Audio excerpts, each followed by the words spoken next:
Hello everyone, आज हम करेंगे A.K. Ramanujan a brief life sketch and an overview of his poetry.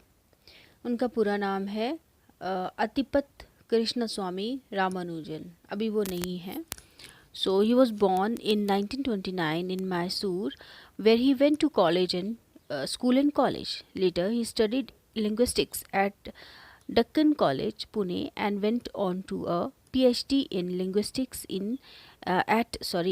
at Indiana University on a Fulbright fellowship. Soon after he finished, he got a job at the University of Chicago, where he remained till his death in 1993.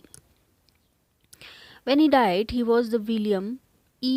Colvin Professor of Asian Languages, Linguistics and Civilizations, and a member of the Committee on Social Thought at the University of Chicago. Ramanujan wrote several books, including collections of verse in English and Kannada, but he is best known as the translator.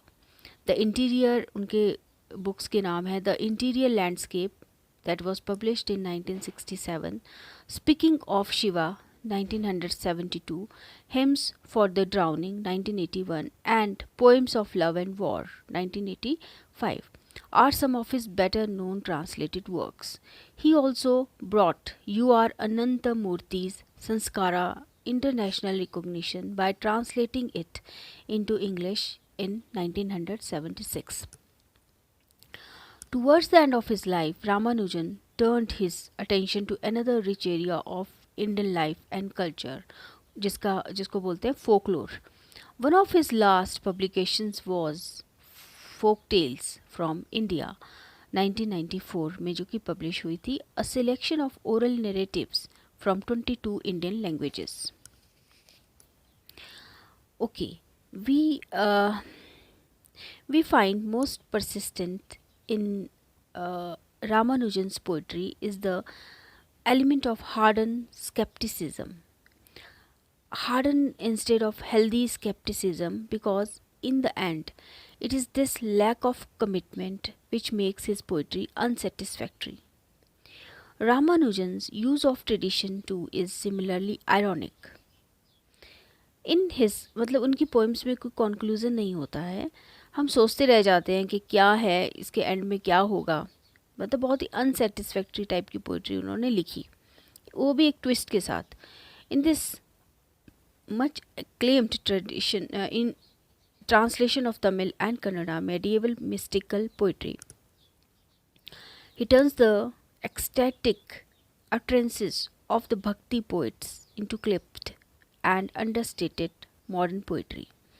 The result is readable, but is it true to the spirit of the original? Ramanujan was against Sanskrit because he found it too ideologically loaded and therefore oppressive.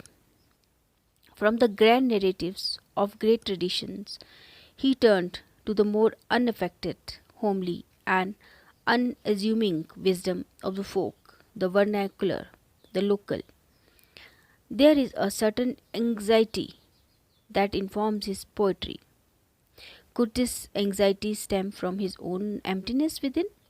ये question किया गया है. Behind the mask, perhaps, there is a blank, not necessarily a recognizable face.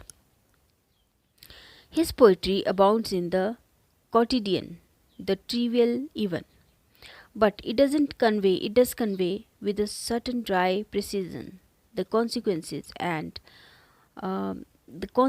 of a profound displacement. Nagarjun's poetry has been celebrated for its irony and ambiguity. He uses his experience as an expatriate to interrogate the values of both motherland India and the adopted country USA. In the process, he gives us sensitive rendering of childhood experiences and remembered events. These are presented without sentimentality and nostalgia. While these qualities in Ramanujan are praiseworthy, we will present a contrary interpretation. Okay, thank you so much.